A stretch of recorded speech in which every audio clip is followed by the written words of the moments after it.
everybody, and welcome back to the 5 O'Clock Sweats podcast. As always, I'm Ryan, joined by my handsome friends.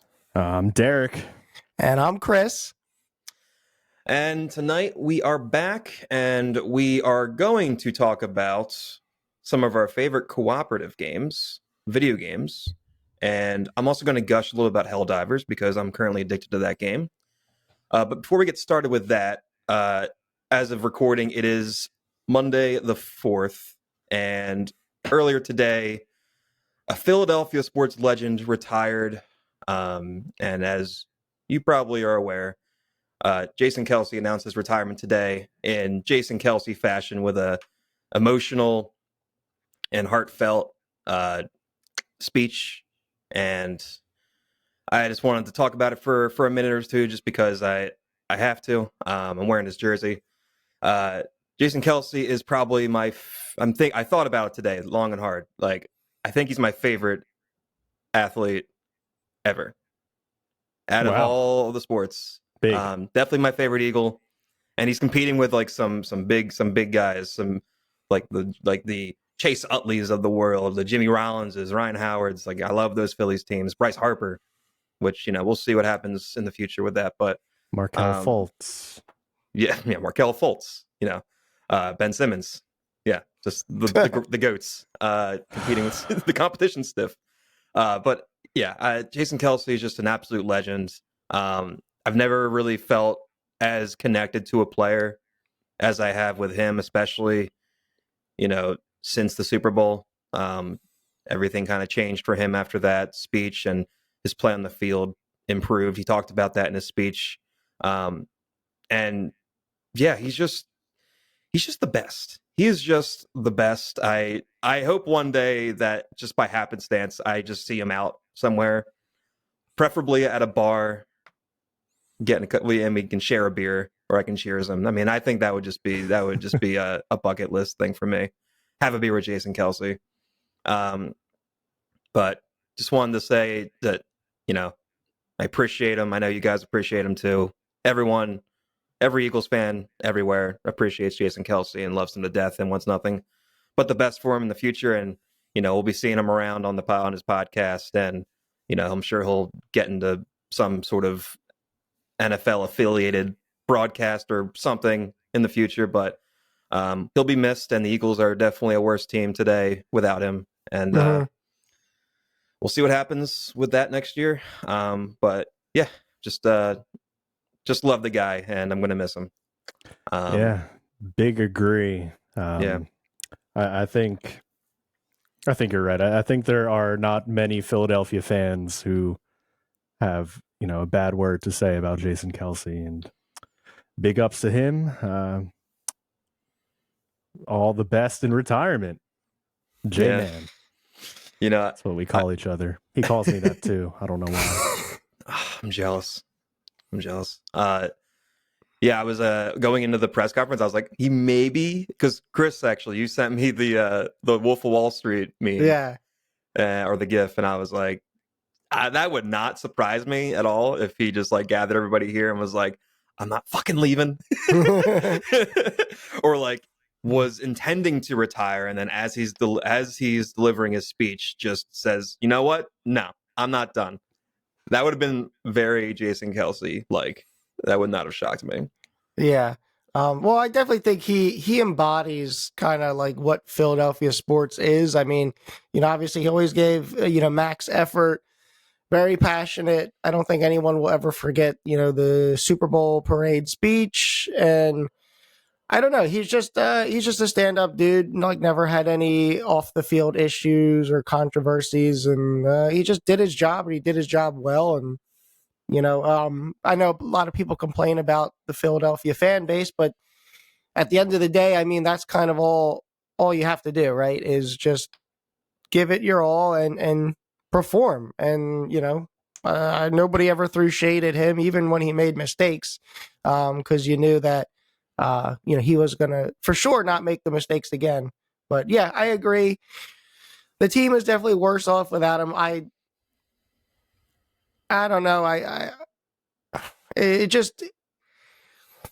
makes me kind of like, I mean, I'm sad. I totally understand the decision, and ultimately, I think it's the right decision. I saw this clip a while ago, and he had like a little interview, or I forget what it was, with Shaq, and Shaq Yeah. was telling him like, dude, like I lost like my whole family, just not able to let it go, kind of thing. And I think too many athletes do that, right? I mean, you train your whole life for one specific thing, and it's like your identity.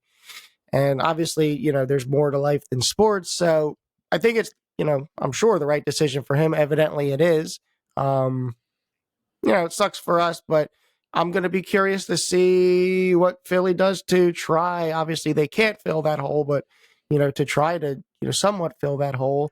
And, it's, I guess, in a positive light, it's like a changing of the guard, right? There's a lot of these vets that are, we're talking about Fletcher and BG, and, it's a new era. So that can be exciting. Yeah. So do we know who's coming in to replace him at center? It's just supposed to be Cam Jurgens. Yeah. It's supposed to be Cam Jurgens, right? Yeah. Who Kelce selected himself, or at least told the Eagles they should take a chance on that guy. Yeah. Well, hopefully he can learn to, well, he's been out on the field before, but not particularly under center as, the starting center. But, hopefully he'll be able to cooperate with the rest of the O-line. Well, here's the thing, too. What happens to the tush push? Yeah, I mean, we'll see how effective it's going to be. Obviously, he was a huge part of that. I still think it helps to have Jalen under center pushing that. Mm-hmm.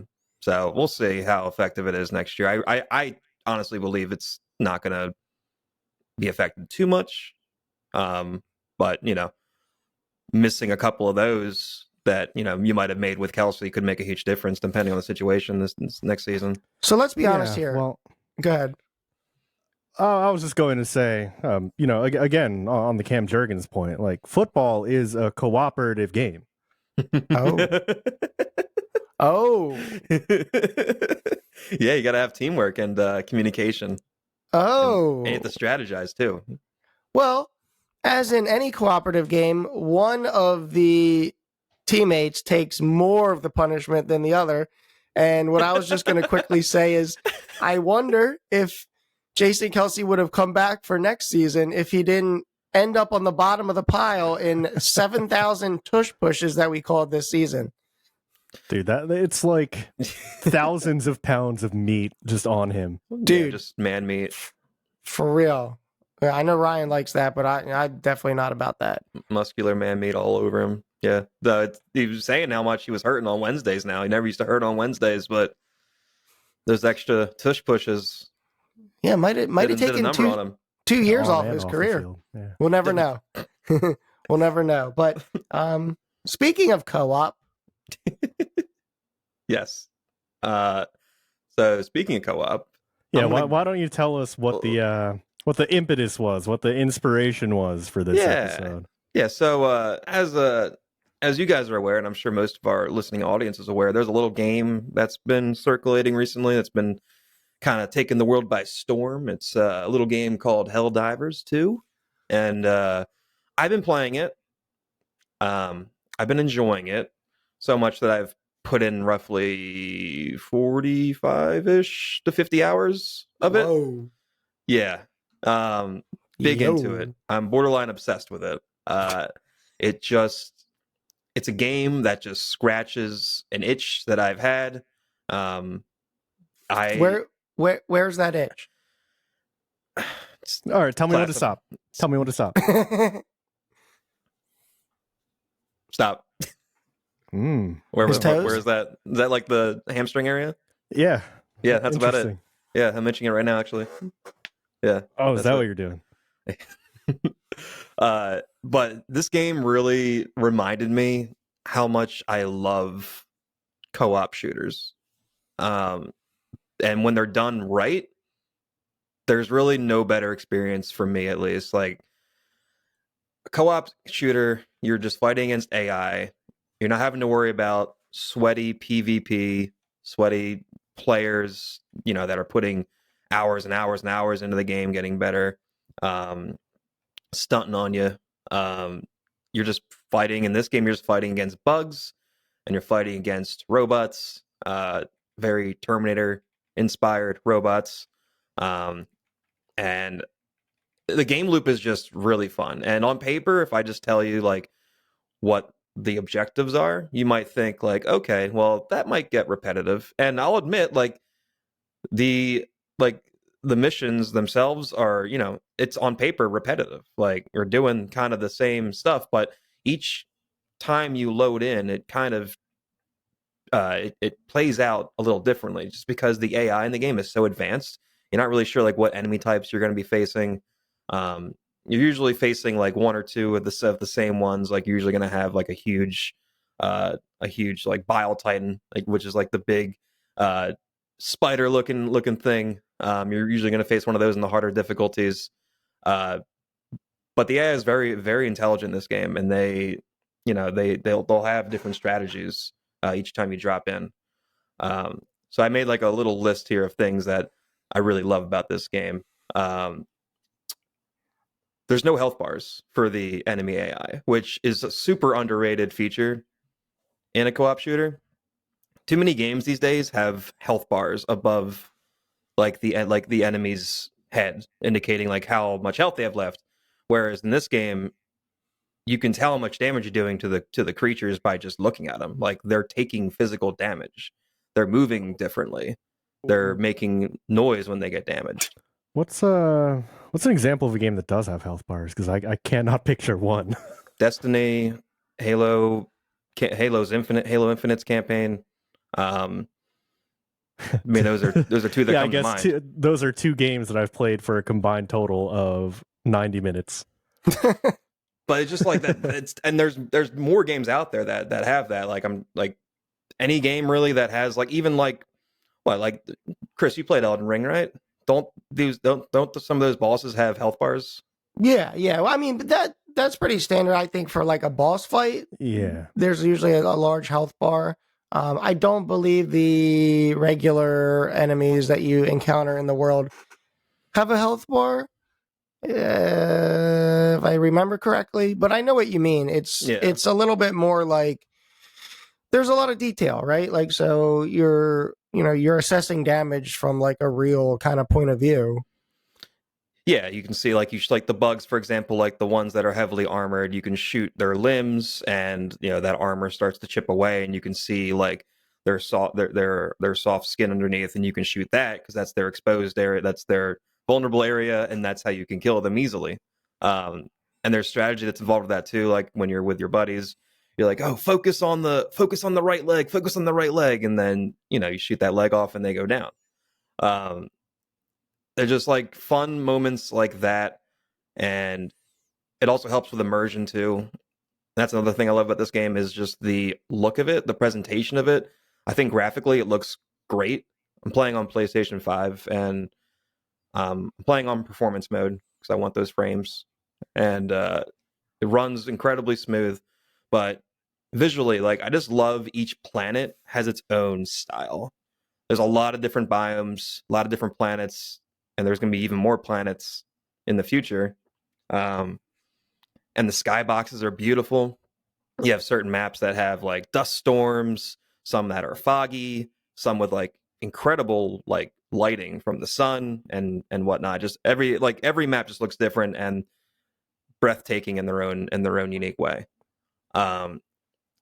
The cooperative, like just the community in general, like so non-toxic, which for the most part, there are definitely some toxic people in the community still, like people that are trying to grind the higher difficulties that will only accept players that are rocking like the meta guns or the most powerful equipment.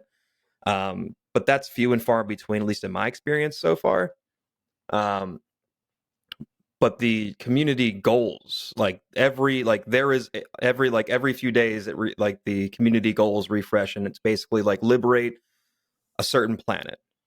So you can see in real time when you click on the planet, like the number of players that are on that planet playing, and you can also see the percentage that planet is liberated. So the goal is to liberate these planets from the insect and robot factions. So that percentage will go up. It'll also go down when, like overnight when there's not as many people playing because the enemy is taking control again. So just kind of like a cool real time thing you can view each time you log in, and there's rewards you get stuff you can use to purchase other upgrades and guns and stuff. So I love that.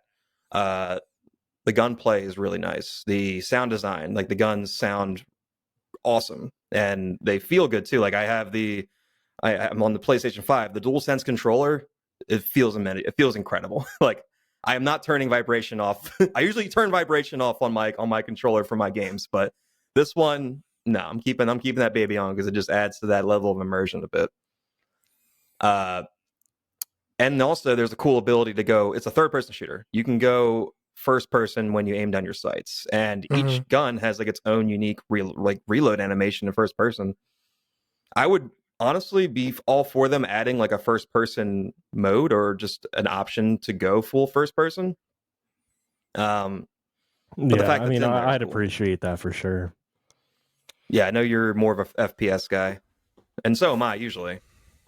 But I have been enjoying this, and kind of in this game, for me at least, you need to like the third person perspective definitely helps because you're always going to be surrounded by enemies, and you have to really just use the camera to kind of see where things are at. It definitely helps.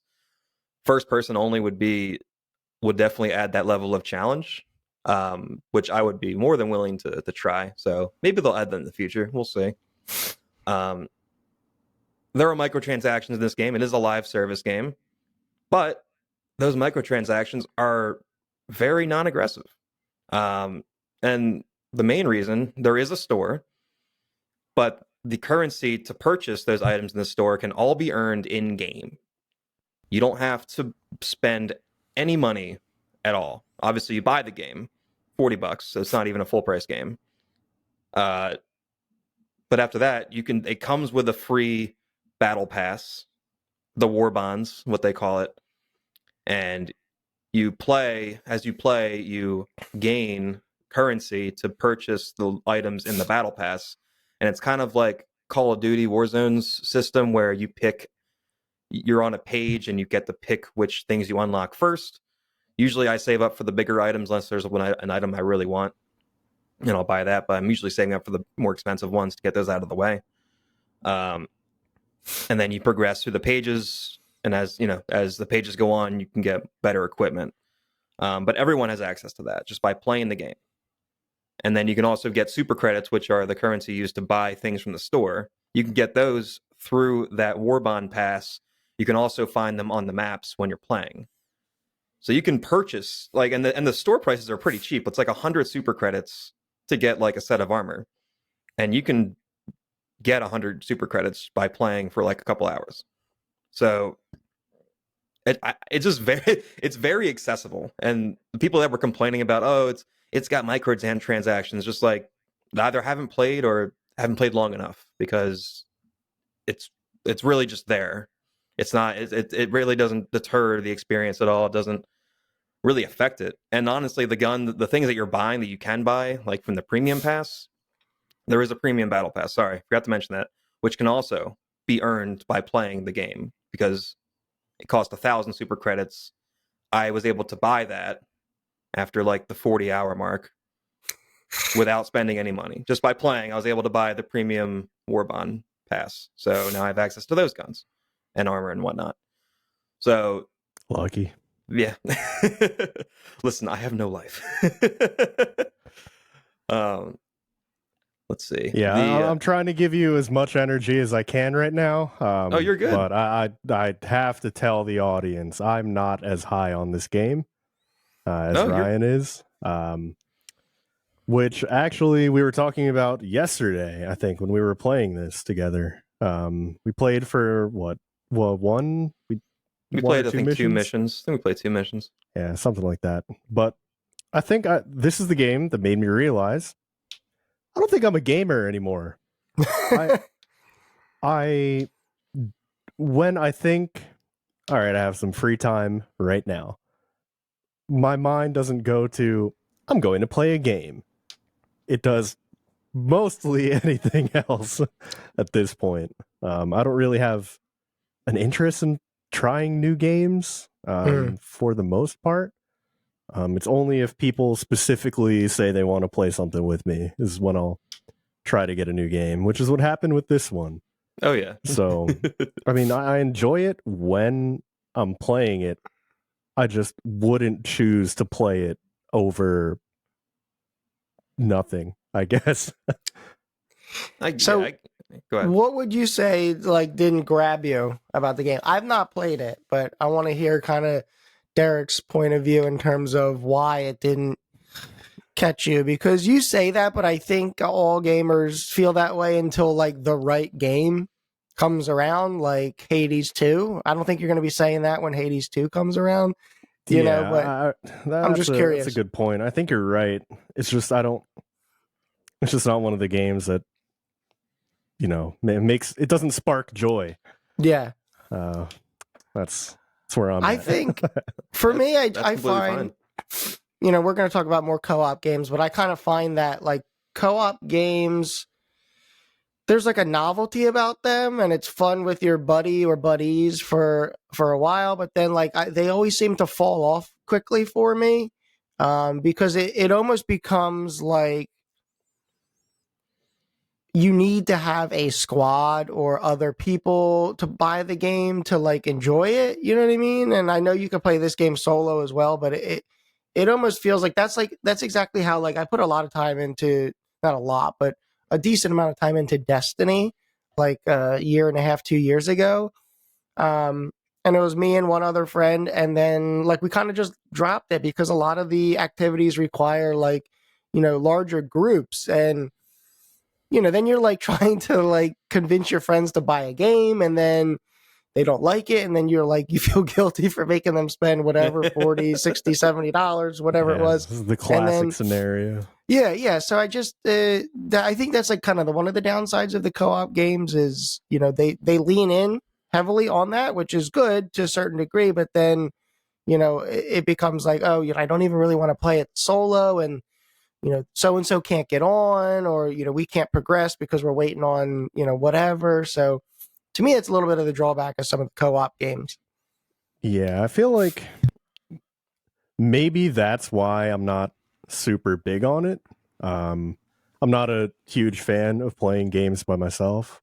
And for the most part, everything that I play is in some way, shape, or form multiplayer. Yeah. And I guess if you take that like specific subset of games out, right? When I was a kid, I played RPGs. All I was playing alone. And then now that I'm watching a ton of anime, that's just also just stories I can, you know, experience without other people. Mm-hmm. So maybe that's what it is. I agree. I've kind of come to the similar revelation. I struggle to play games by myself. And most of the games, like you're saying, like I tend to gravitate towards like, you know, like online shooters and, you know, PvP experiences. And I like when a game can really have like a good mixture of both. And I'll sort of identify a game like that a little later on. But I mean, Helldivers it's topping the charts somewhere up there. I mean, it's definitely like if you look at Steam, it's in the top 5. I think it might be like 1 or 2 on top sellers. So it's got a huge following, and there's even like a I don't know, Ryan, if you were telling me this or if I just saw this on TikTok, but there's like a group of girlfriends and wives. I have no idea what you're gonna say. To like, you know, like to significant others that play Helldivers, and like they're all trying to like decipher the lingo and like all this shit. I don't know. It's kind of funny, but it's a little bit of like a culture thing too. Yeah. No, the community in general, like the social media posts about Helldivers 2 are just like so entertaining because the game is it's just made for hilarious clips. You know, you got the friendly fire, which, you know, leads to a ton of different shenanigans you can get into, whether it's just like dropping in on your teammate and crushing them, or, you know, accidentally shooting them as they're diving out of the way of something. I said sorry, okay? God, how many times you got to bring it up? Derek did shoot me a couple times by accident, of course. I did shoot you one time, and you went down immediately. You crumpled. We were playing with somebody that joined our open lobby that I knew from my Counter-Strike days. He set down a mortar, and according to Ryan, mortars don't really distinguish between friend or foe. They do not. Friend of the show, Petron, and also Ryan, and also me, were all killed by this guy's equipment. Yeah. No, I swear one time it just landed on me. There wasn't even an enemy near me. It just decided to kill me for no reason. just for the laughs. Gotta watch out for other guys' equipment, you know? Yeah, just destroying you. Don't want to get too close to it. There's just a lot of moments like that. Like there's mines. There's a minefield you can lay down, and the minefield is, if anyone picks the minefield, they're fucking trolling, because it's just like it damn, drops. I was going to pick that up. It doesn't. I mean, it's good. It's fun. Like, you can definitely have some fun with it. But when it drops, it just disperses mines in a 360-degree radius. So like, it's not just like in front. So if you drop it like by your squad, like, they're gonna land like close to your teammates. I've like, when I first started playing, and there's also no visual cue. It just you can see it on the ground. It's like it blinks and stuff, but there's no like HUD element that says like, oh, watch out.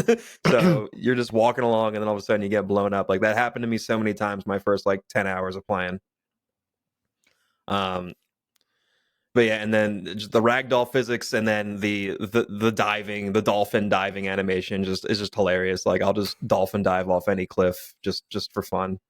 Yeah, and then I just love the community. Just everyone is just like kind of role playing the war, like they're an actual soldier. Drop it in, like, I haven't seen the family in a few months. Missed them. Yeah, I will say that is the part that I got the most into while we were playing.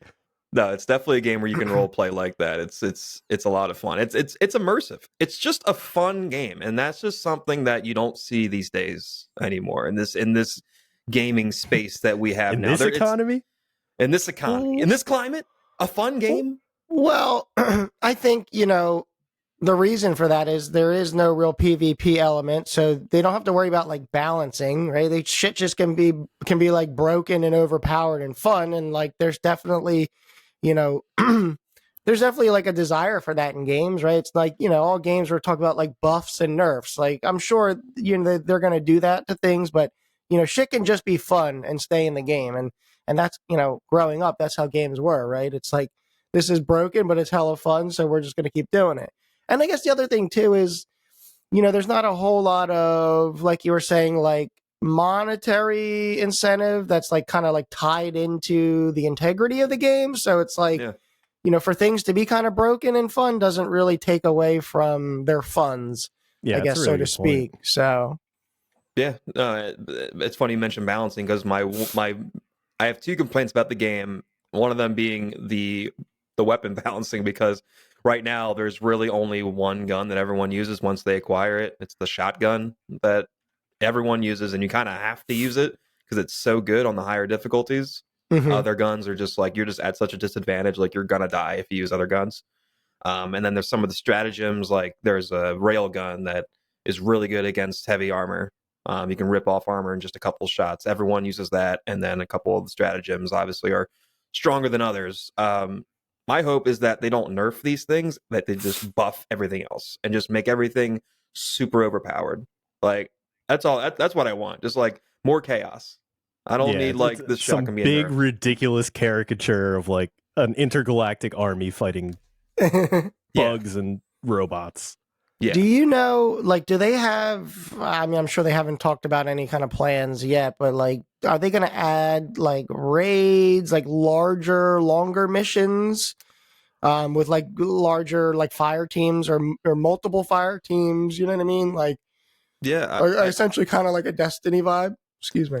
I'm sure. I don't know. I haven't heard anything about that. I'm sure they will definitely. I'm sure they'll add mission types. Like, there's a good amount of mission types currently in the game, but they could definitely add more. I think actually since launch, I'm not sure if they've added more since launch, but as I've been playing, especially in the harder difficulties, there are new objectives and new little side quests you can do like on the map that I haven't done before.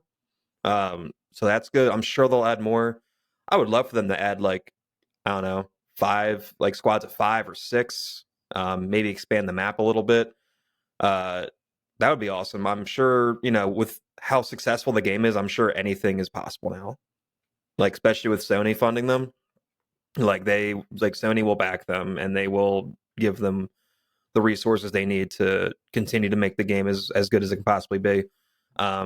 There's already been leaks of vehicles coming, which are awesome because you can just walk around right now. There's a jetpack you can use, which isn't that strong. But there's a mech that's been leaked. There's also a armored vehicle like just for transport, and then there's like a warthog looking vehicle where like with a gunner on the back. Jesus. Yeah.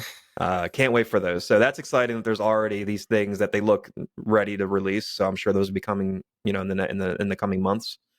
So the future of the game looks promising, at least for the short term, at least for the next like 6 months to a year. I'm sure they'll have content, and I'm sure they'll have plenty of content cooking up, in the future. And I'm hopeful that it just continues to improve, and we'll see how popular it remains.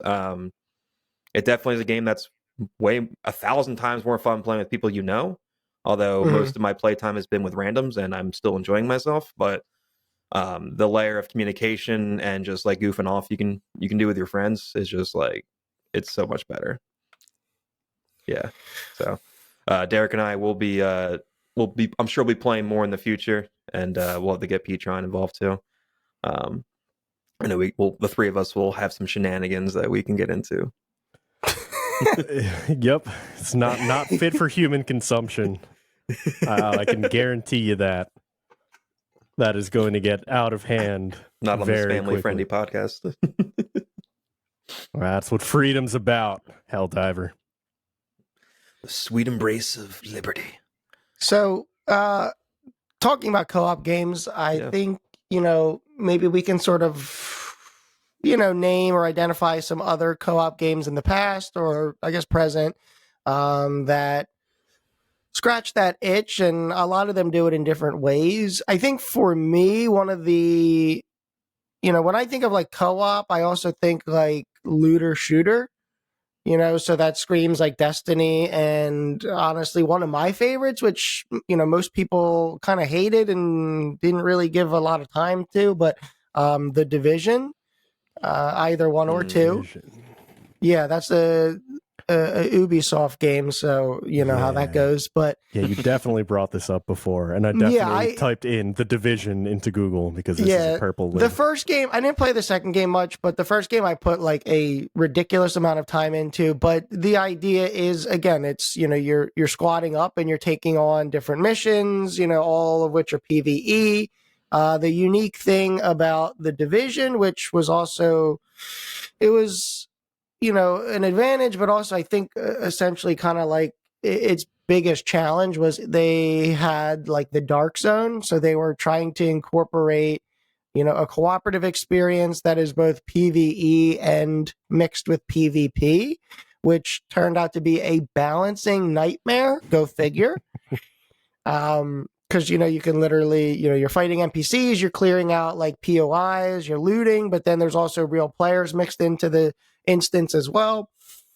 But there is not a lot of things that beat like just a real good firefight, just a good showdown between the boys, like 2 different squads, you know what I mean? Unless, of course, you get rolled, which sucks. So I think, co-op can go, PvE and PvP. I know we traditionally look at it as more PvE, but, The Division was fun for me, and I think we all experience this though in co-op, especially when you're, queuing with randoms, is it makes you realize how dumb people actually can be. Like it gives you an appreciation for, I guess, the people around you and their high IQ compared to some of these people that you get matched up with, which is it still, I've been gaming for, 25 years, and it still blows my mind. Some of the people that I come across in a game, and I'm like, when I think I'm bad, it's like, there's a whole nother world of just like, of just like room temperature IQs. yeah, like shit, so I will say that sours the experience. I don't know if Helldivers is, similar in that regard, but sometimes, you're at the mercy of the intelligence and brain power of your random teammates. Can also be your buddies, but, at least with the buddies, you know what you're going to get for the most part. Yeah, it's definitely running into some of those. I'm not going to say brain dead's a harsh word. These noobish players in Helldivers that will call a nuke on me, not realizing that it'll kill me. They're trying. Oh, I'm going to take out this horde of enemies that are surrounding you. Oh, I'm there too. You're going to blow me up. And then also it's funny when because you collect things on the map and it goes for the entire team, and people always get upset like, oh, you took my samples. And like, no, they're everyone's samples. Oh, you share them. Sample, Yeah. Yeah, you share the resources. My sample is your sample. Yeah, exactly. What's mine is yours. Me sample as Sue sample. I don't know, whatever. But go ahead. What I was going to say though is, I think what's sort of interesting too about co-op, and again, you can kind of compare this to Helldivers if it makes sense. But I think in a lot of co-op experiences, there's like a very unspoken competition between like you and the buddies, whether it's to get like a stronger build, or that piece of loot, or that piece of armor you're looking for, or whatever it might kills in the be. game. Yeah, exactly. Yeah. It could just be stats, but I think there's always like a little competition there, which is, I think that kind of fuels some of the replayability. But inevitably, one person goes off and puts another 15 hours in without telling anybody else, and you jump on and you're like, what the hell? Friend of the show who will friend of the show who will remain unnamed. God, why is I think that I know so who you're hard to talking say? about. I'll name him. I'll do it. Damn, Just try me. Just gonna expose him in front of our million listeners. It's crazy. Yeah, shout out to whoever is listening in Belgium. Anyway, I think I assembled like a list of 10-ish games, and I'm not prepared at all to go in depth into pretty much any of these. So I'm just going to be reading some of these off, kind of as like a greatest hits album, like hey, do you remember this one? And the first one that I thought of when Ryan brought up this topic, Tom Clancy's Splinter Cell Chaos Theory on the PlayStation 2. Whoa. So I've only played I don't even know what it's called anymore, but there were just traditional single player ones, right? Yeah, this one you had, I think it was only max of one other person, but you could go through the missions as a duo. Yeah. And it was just so fucking sick to be like super soldier, super spy, night vision, sneaking around with the boys, taking out the silenced pistol and, making the guards go check out a sound down the hallway. And suddenly your buddy comes in from the vents and just choke holds the guy and hides him behind a box. See, I'm the guy though that breaks the stealth like almost immediately. I have like no patience for stealth. Like I just want to go loud right away. We're going loud. Yeah. Loud. So I'm the guy that nobody wants to do that with, because I don't just jump through the vent. I like jump through the vent screaming. Yeah. You know what I mean? With like a grenade in your hand. Yeah, like fucking neon lights flashing around me. You know what I mean? I got some RGB on my pistol. Yeah, I give it away fast. But that's like a dream, dude. When you're a kid, like that's like the epitome of. That's the pinnacle, really, actually, of life. It was so good.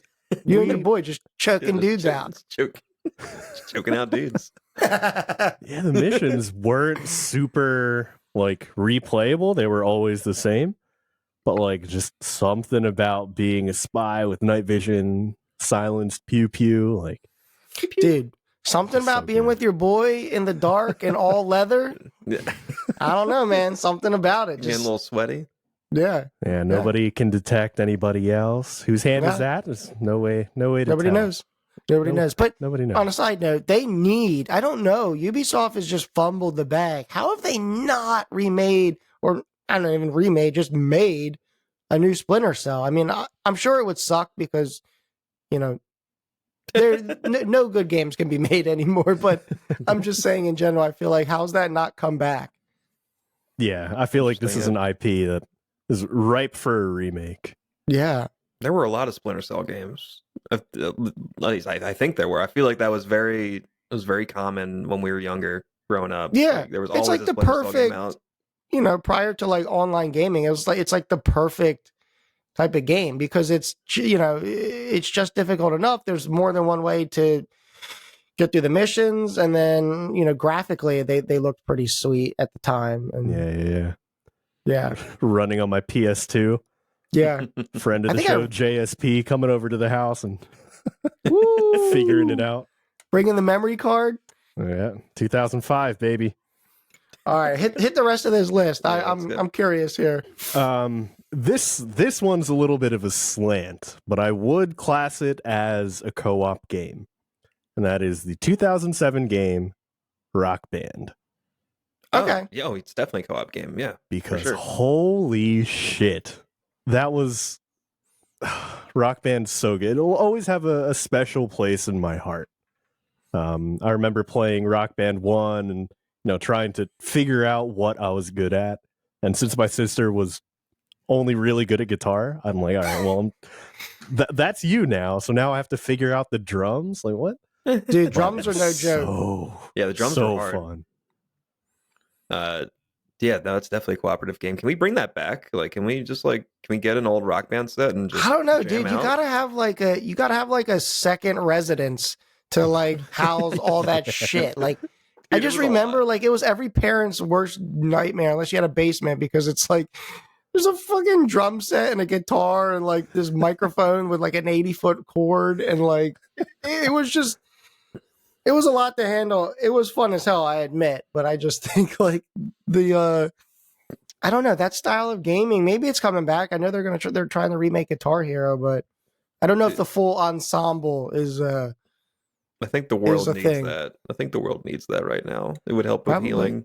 Yeah, I think they ran into IP heal. issues, so they had to like remake the entire engine from scratch. I think that's the last thing I heard from them.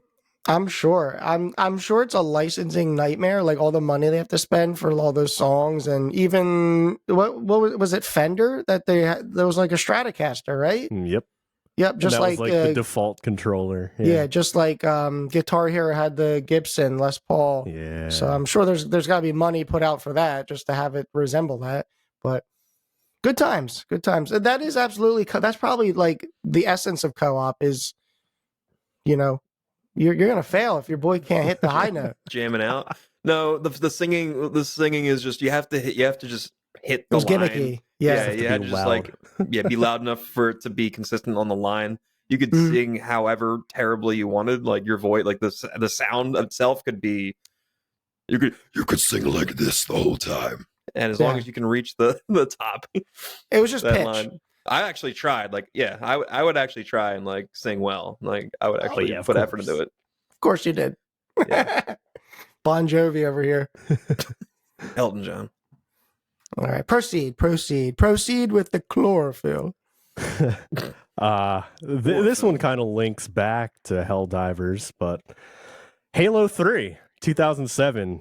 I remember specifically grinding the co-op campaign with like a bunch of my friends at high school, and that's another formative experience for me. Yeah, Halo co-op, like couch co-op campaign is awesome. That was where it was unparalleled with like just like a standard campaign, nothing fancy. Just hopping on with your buddies, shooting some Covenant. Driving the Warthog on the final level. Oh yeah, me, Brian, and Kurt just all in ghosts and Warthogs. the shout out. Yeah, man, that was what, 2007? 2007 was Halo 3. Yeah. all the Halos, all the Halos had co-op campaign, but I think one of them, Halo 1 didn't have 4-player co-op. I don't know if Halo 2 had 4-player co-op either, but Halo 3 definitely had 4-player co-op. Yeah. And then all the other Halos since then have had it, but yeah, no, Halo co-op. You know, I love me some Halo co-op, so I appreciate you bringing that up. This one, I'm pretty sure you guys have something to say about, but it's Left 4 Dead. Yes. Yes. Yeah, you love this, yeah. Yes. All right, so this is the shit, all of them. Specifically, my favorite was Left 4 Dead 2. That is the best one. There's something about the simplicity of it. The fact that, like, you could not aim down sights. Like, this is very Valve vibes. Like, you know what I mean? Right. It's like basically CSGO Zombies. It's 100% like a mod, I think. But the characters are pretty iconic, like Coach. And there's just a lot of, like, janky, goofy shit that happens. And it's just so funny. And it's like the perfect game to play with the boys because it is absolutely 100% mindless. You are just W keying full sprint from the start of the mission to each safe, checkpoint, safe house, and so on and so forth. And then, of course, it's over the top. You got all your melee weapons and then all the guns and stuff. And it's just good. It's just damn good. You don't really have to think about it. And it's just fun. Now, it is a game I will say, like, I couldn't put like 4 hours into it at a time. Right. But, it was good for a good, like, hour or two vibe. And then, switch over to like, something else. But Left 4 Dead has a special spot in my gaming history. And I don't know. It just, they don't make games like that. Well, they tried to. Back 4 Blood. Yeah. So poop. I guess Left 4 Dead also has a special spot in my gaming library because I remember the first time I played through it, like you're saying, we're just W keying through, shooting anything and everything. You scare a witch, whatever, deal with it. I will say the replayability of it is what is terrible. Terrible. So it's just been a running joke since 2008 that I never want to play Left 4 Dead. So anytime I ever ask Petron what we're playing, he always says Left 4 Dead because he knows I'm never going to fucking play that game again. So it's got a special spot in my library, and that is in the uninstall bin. Yeah, it's 100%. I agree. It's a game that it had its like little time, and it doesn't do anything special anymore. Like there's nothing unique about it if you brought it to like back again. So that's why I think Back 4 Blood? It just doesn't. Yeah, that's the next one on my list. 2021's Back 4 Blood. I didn't care for did like this one. Okay. I played it only a little bit. I'll be honest. I think I was just trying to go Left 4 Dead mode and just sprint through everything, and it was much more difficult. Yeah. Which, and I'm not one for like, when there's the birds, like the crows. Yeah. I'm alerting all of those motherfuckers. You know what I mean? It's like I'm no stealth. Yeah, the horde is coming. Man. Yeah, I think that one has a little bit more replayability because of the deck building aspect. Right. So each game, each run could be different. And I think the most recent run I played with some of my friends, I went melee only. And that is fun as hell, but audience, that is a mistake. That's a mistake you don't want to make. Because then you're just relying on your teammates to shoot things. Not good. No, not good. But in OG Left 4 Dead, the melee was just so easy. Like you could literally let them pin you against the wall and you could just smack them with your pistol repeatedly. Oh, good times. Or the healing animation, right? They would just be like doing this. Like wrapping nothing. Like I got zombies biting my legs off, but let me wrap an ace bandage around my wrist. Yeah, you'll be fine. You'll be fine, Helldiver. Speaking of just a mod for like Counter-Strike with zombie mod, this is zombie mod in Counter-Strike Source that I played from 2007 to like 2012. Oh, wow. Damn. Long time. That is legit. It's when infection started being a thing in Halo 3. Mm-hmm. I had already been playing zombie mod for years, I guess, at that point. So it's like, oh, same thing, but just different game. And that was super fun. People got super involved in like making maps with like scripted events where, you know, all the humans have to get to a base and hold that down and then like launch a missile and then get to the helicopter at the end of the level, all by like fending off human player zombies. Like that was so fun. And of course there's the people that are like pushing fellow survivors like off of the helicopter and all that jazz. Which is good. Never heard of this. Never heard of that. Yeah, zombie mod. Tell your friends. Tell your boys.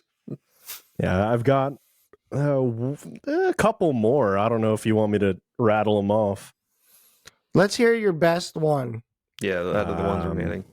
Well, there's one that we can all talk about that we've already kind of talked about. Sea of Thieves. That's a good one. Yeah, I have a lot of fun playing Sea of Thieves. I think the fact that once you log off, like your ship and everything you did that day is just gone. Yeah. But when you log in, you still have all your like currency and all that. I think that's sweet. Like I don't have to give a shit about, you know, where I park my boat or like who's around me. Like a true pirate doesn't give a shit where he parks his boat. It's gonna be our first merch item. Yeah, I mean, I put some time into Sea of Thieves, not a ton, but it's like a, I don't know, it's like a glorified, more structured party game. You know what I mean? It's just like you just literally do whatever whatever the hell you want, and obviously there's a lot you can do, you know, in terms of like missions and quests and stuff. But I mean, yeah, you could just be goofy, and that's kind of what like we found was so fun. Like I remember Ryan and I played and like we spent like literally an hour sailing and just playing instruments on the boat. Oh my god, yeah, that was a lot of fun. Yeah, stupid stuff, but Hell fun. Yeah. I enjoyed myself, and then I would fall in the water every couple minutes. I don't know how. I just would always find a way. Yeah, I would just find a way. I would end up in the water somehow. I'd fall off the ship, or I don't know. I was trying to do something cool, maybe like shoot a shark, or I dropped something. It had nothing to do with me pushing you, that's for sure. There might have been one time you pushed me. Well, I just had one time. I just wanted to fight other ships when I played that, though. I'm in the same boat as Chris. No pun literally. I like the little laugh. Yeah, I've only played this for a few hours. I would be so down to play it again sometime. And I think it's going to PlayStation, which is here's the thing, crazy. So when the game like was first announced and launched, the concern was like, oh, this is the most shallow game ever. Also, no pun intended. There's nothing to do in it, right? And like, what's the direction of this? Like, it's cool for like an hour. And the funny thing is, you know, like Ryan says, he'd be down to get back on it, but like, we wouldn't even recognize the game if we got back on it. Like, it's been so long, sure. But they are pumping content, and they have like, you know, like they did like the Pirates of the Caribbean. Like I know there's other events. Like I don't know, man. They're like, doing it. Yeah, that shit they're sailing. Let me tell you that. And I think I agree. The Sea of Thieves as a game is only really fun for the first like hour or two that you play. But that is true for every different time you play. Like every time you log on, it's always fun for an hour, maybe a little bit more. Yeah. And that's it.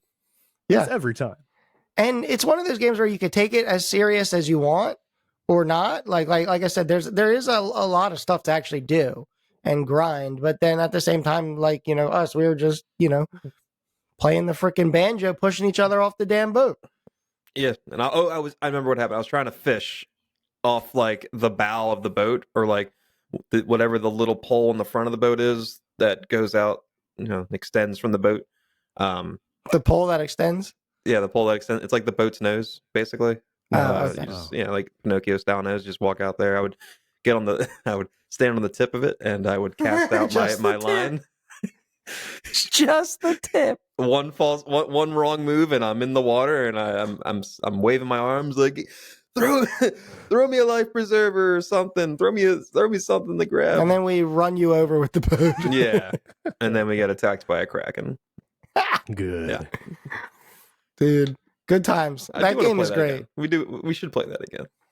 It is one of those games that where like 3 hours goes by and you're like, what did I actually do with my life? Nothing. But you had a good time. Yeah. And the very last one on my list, A Way Out from 2018. Yeah. So I think we might have talked about this once. I never played it, and only because I knew you literally had to have somebody else to play it with in order to play it. But I think they should do more games like that, like very cinematic. It was written and it was like directed by like a movie director. Yeah. I think it's a neat concept. I guess the only barrier is like you literally like, because you buy it and then you get a code for someone, right? Or how did that work? Or they had to buy it too? I don't remember. Yeah, I think I played it with Petron. We both bought it, but he wants Ryan to play it.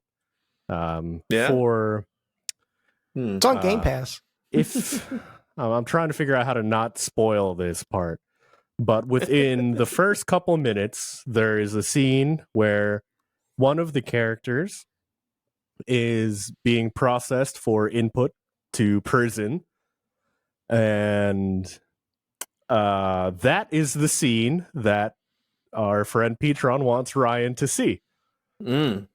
And that is all I think I'm allowed to say about that. I can only assume the worst. Oh shit! Is this like what kind of game is this? What is it? It's literally it's a linear, like it's like a movie. Yeah. Like and you're trying to escape prison essentially. I've not played it, but I know that's the gist. Yep, hit the nail right on the ding dang head, didn't you? Is it like is it third person, first person? Third person, yeah. Okay. So you're just trying two to people your way out of this prison. Third person, but two people. It's different. Oh. Hey, I'm down to try it. Especially on Game Pass. No harm, no foul. Is it so structured that there's only one way to do everything, or there's multiple ways to accomplish There stuff? are a couple forks in the path. Where Okay. they're like, all right, we could either like try to just drive this car across this bridge, or we could try to sneak under the bridge, like in the scaffolding. You drive the car. Yeah, Chris is driving the car. No sneaking, just straight through the fence. Yeah, and then there's a part where one of the characters is talking to his wife, so then the other character is just like playing basketball with the other dude's son, just to like keep him occupied. And when we were playing, I was the basketball guy, and I was just fucking crossing over this little ass kid, dude, raining the threes down like Curry. Like the cutscene's already done, they're waiting for me, and I'm just crossing this kid over, breaking his ankles, fucking taking it to the rim. Put that kid on skates, bro. Fuck him, dude. You think you're good at basketball? Nah. Yeah, you're a man. He's a child. life lesson. Fucking learn it, dude. Curry. That's my list of co-op games that came to mind. I was curious if someone was going to say A Way Out, because that is like the epitome of co-op. I just want to real quick add two like honorable mentions. One being any Gears of War co-op campaign. Great times. And Horde mode. Yep. Horde, that's true. Nothing better than chainsawing a bunch of locusts with your boys. And then this one will not resonate with Derek whatsoever, but Ryan and I have spent many nights on this, and that will be MLB The Show. Oh, yeah. Co-op. Dude, baseball's back, baby. I've developed like an affinity for co-op sports games. I think that's how you know you're getting old, when you rely on like another buddy to like help you win online.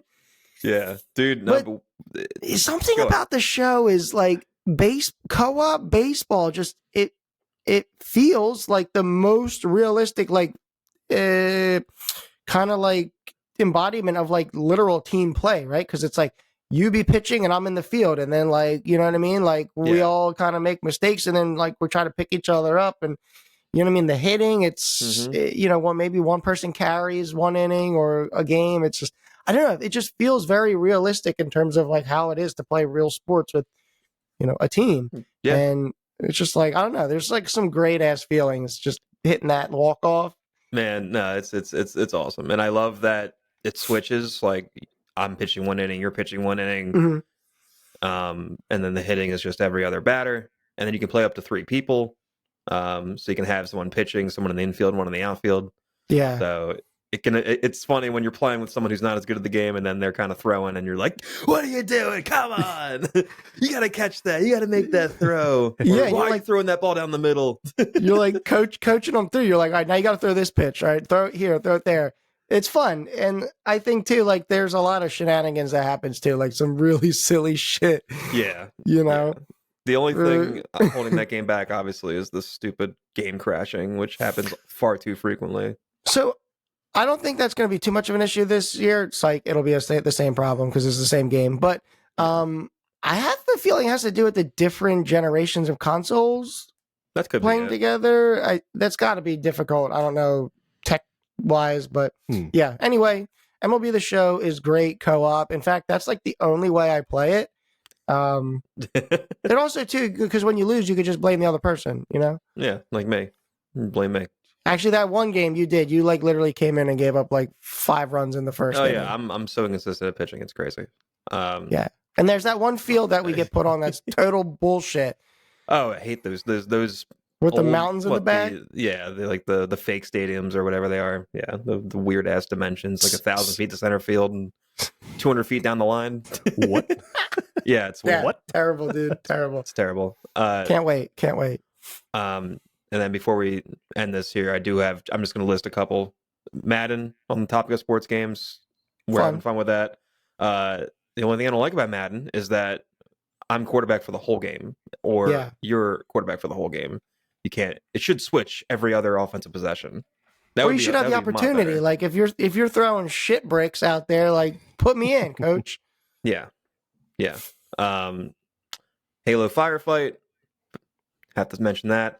Call of Duty Zombies, which I'm shocked you didn't bring up, Chris. You know what? Actually, it did run through my mind earlier in the episode, but I feel like I could go on for a long time about this, and I didn't really want to. But yes, it is. I will say you can hate on Call of Duty, but it offers a lot of different experiences. You get your single player, your multiplayer PvP, and then you got your zombies PvE. Just saying, I might work for Activision. Are you getting sponsored right now? No, but zombies, let me say round-based zombies, the correct zombies is goated. And old school zombies was awesome. I had a lot of fun playing that. Yeah. Army of Two, OG game, 2008. Loved. This is just a duo, a 2-person co-op, 3rd-person shooter, and yeah, I played this with one of my best friends growing up for a few hours. We actually we saw the game. We're like, we have to buy this because we were just like, we weren't bored of Halo, but we were just playing so much Halo back then, and we needed something else to play, and that really scratched that itch for us. Wait, wasn't there a feature or a part in that game where you literally go back to back with your teammate? Yes, that was so sick. There was you just like gun down, like press, and you're just like and you can like rotate. You each have to rotate your character. And you can just like, so 360 sick. Degrees of bullets. Yeah, it was so cinematic, man. I missed that game, and there were a couple sequels. I never played the sequels though. And yeah, that's about it for my game, my mentions. All right. Well, civilians, may prosperity and democracy be with you today. You can exercise the freedoms granted to you by the Helldivers of Super Earth by following us on Instagram at 5 o'clock sweats there. On X, we are at 5 o'clock sweats. We are available in video form on YouTube and in audio form on Spotify, Apple Podcasts, and wherever you get your podcasts. Anything else? I'm Gucci. Much love. All right. Well, here's a co-op event that we all have to sync at the same time. Let's see if we can do it. And as always, stay sweaty. Stay sweaty. All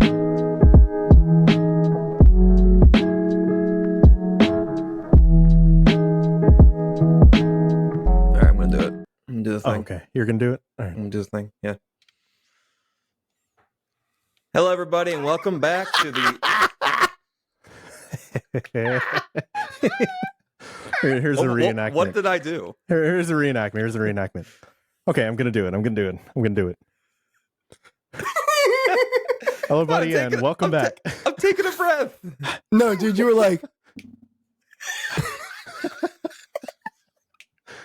Sorry, I didn't mean to mess you up. But I gotta see the replay then after that later at some point because there's no way. Deer in the headlights, just straight deer in the headlights. All right.